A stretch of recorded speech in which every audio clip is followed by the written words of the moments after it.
Hello, how are you doing? It's another rainy day here in London town. This is a city that really lives up to its reputation.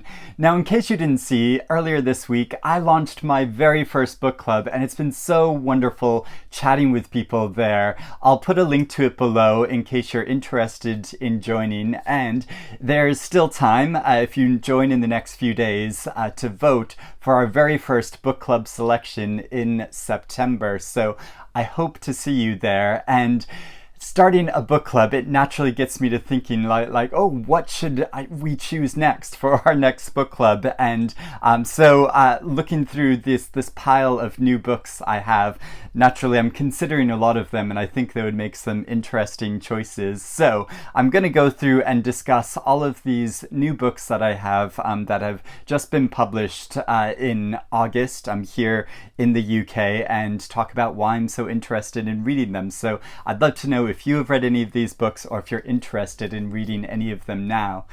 And first, there is a novel called Glass Tower by Sarah Isaacs, which is set in South Africa in 1997, a few years after the end of apartheid. And it follows two girls who meet at school and form a friendship with each other, which at first is very close, until they start to confide in each other about secrets in their lives, and this breaks them apart. So it's about this changing society and the lives of these adolescent girls, their coming of age story, and about friendship. And there's a quote on the front by Karen Jennings, who endorses this book, who was listed for the Booker Prize a few years ago, and she says, Sarah Isaacs writes with sensitivity and care about the pains of adolescence in a changing society, coming to terms with the dark history of South Africa. Next is another novel of friendship, or the end of a friendship, which is Lazy City by Rachel Connolly.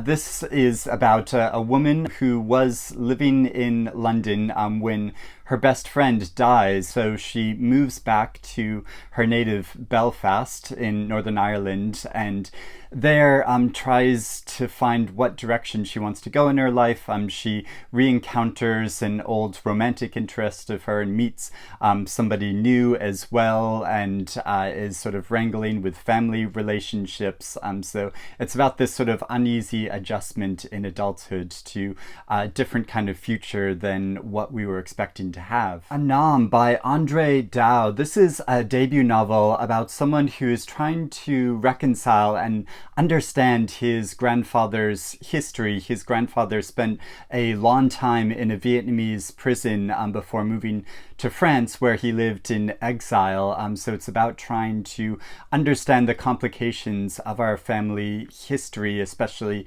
when our families come from so many different places and have been kind of scattered over the world. And this is described as a blend of fiction and essay, philosophy and everyday life. And I like this kind of new fiction that is a blend of genres. Another debut novel that's described as genre-defying is No One Dies Yet by Kobby Ben Ben. This is set in 2019 in Ghana, and is about three Americans who travel to Ghana to visit these preserved sites from the transatlantic slave route. So it's about this colonial history, but also how they tried to connect with the queer scene in Ghana. So it's about the history of the country, but also very much the present day of the country. And I think that sounds so fascinating. A new graphic novel, and I've been wanting to read more graphic fiction, is A Guest in the House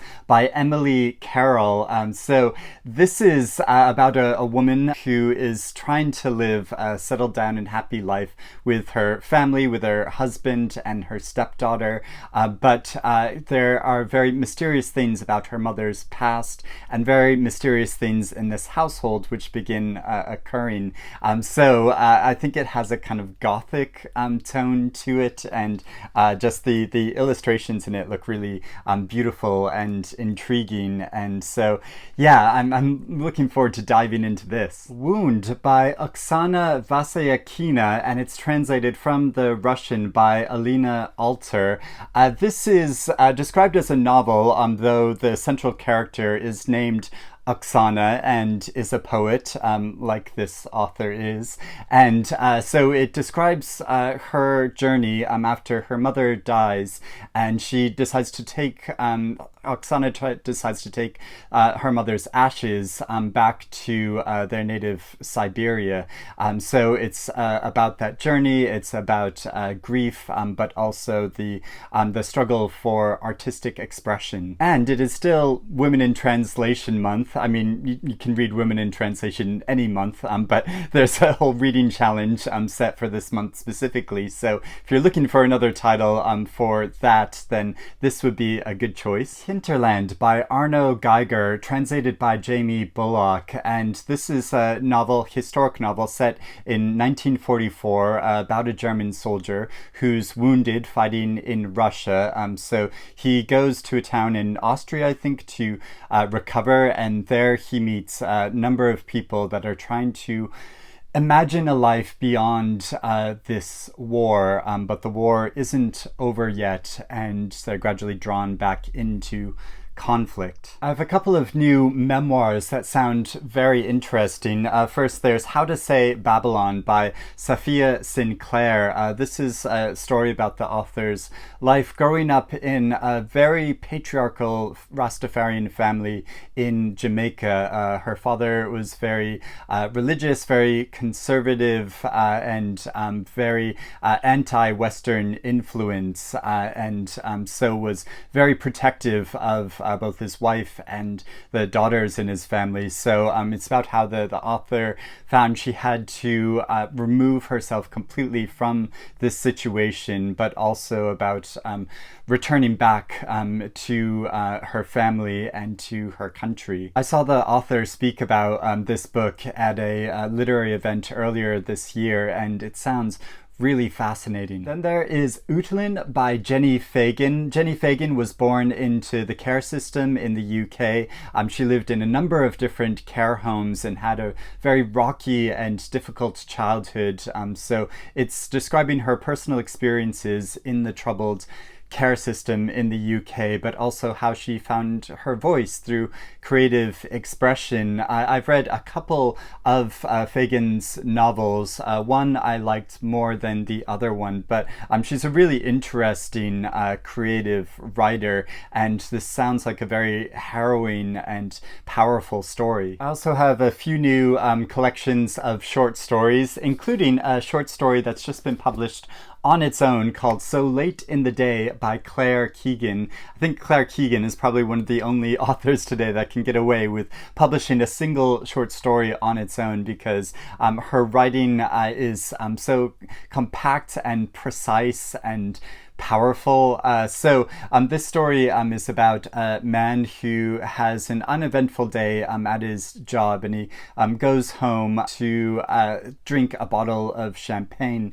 And so gradually over the course of the story, we find out the significance of this day and the story of a love affair he had, and with someone who he could have spent his life with if he had made different decisions. Witness by Jamel Brinkley. This is a short story collection set in New York City about a number of different characters of grandmothers and children and ghosts and their relationships with each other.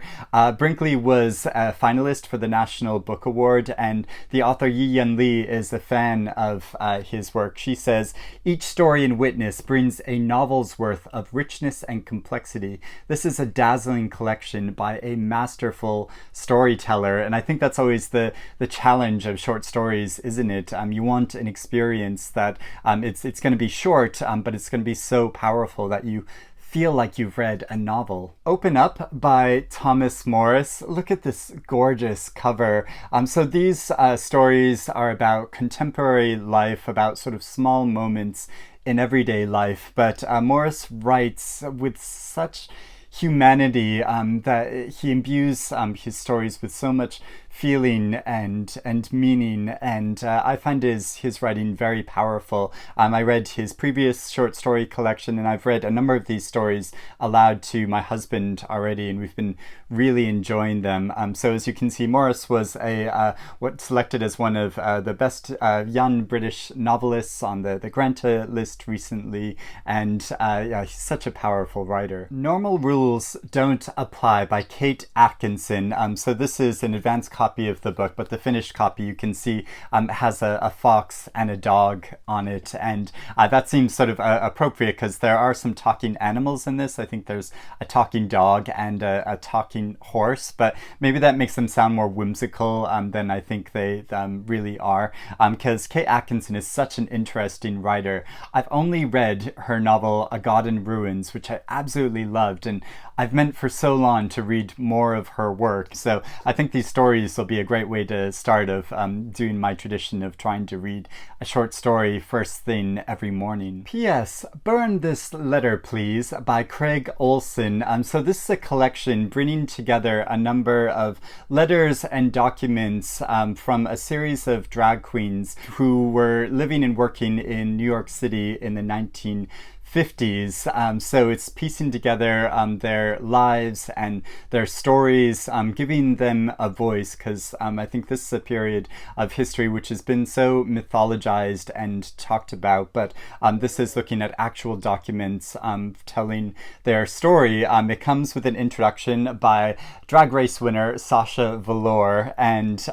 yeah, this just looks so good. I like how the letters are actually reproduced in the book, but also of course it comes with a number of photographs, so you can see in the end papers it has all these wonderful photographs, and so yeah, this sounds like a fascinating historical document. Another story about queer history, but this time a novel based on that queer history, is Learned by Heart by Emma Donoghue. So I received this advanced copy of the book, which you can see has a kind of spy hole, and then you open it up to see the cover inside. So this novel is based on the life of Anne Lister, whose diaries were the basis for the TV series Gentleman Jack. And so it looks at her early life at school and meeting another girl who was her first love, and so telling the story of their relationship. I love Emma Donoghue's writing. I've read a number of her books. She's such a fantastic writer. And finally, a very different sort of nonfiction book, The Palace by Gareth Russell. This is looking at 500 years in the history of Hampton Court, which has been a location of so much political strife and scandal. So I think he goes from room to room exploring both the personal and political history of this place. And just recently I've been rereading Virginia Woolf's The Waves, which I reread a lot, and there's a specific scene in that where all the characters go to Hampton Court. So yeah, I'm just really intrigued to find out more about the story of this place, which has played such an important role in Britain's history. So those are all the books I want to talk about that I'm interested in reading and which might make good book club choices. So let me know, yeah, if you're interested in reading any of these books, or if you have read any of them. Please look into joining my book club if you're interested and want to do so. It would be so great to see you there. But I'd also love to hear about any new books that you have that you're really keen on reading, or any books that have made really great book club choices for you in the past. Please let me know about that in the comments below. I hope you're doing well and reading good things, and I'll speak to you again soon. Bye-bye.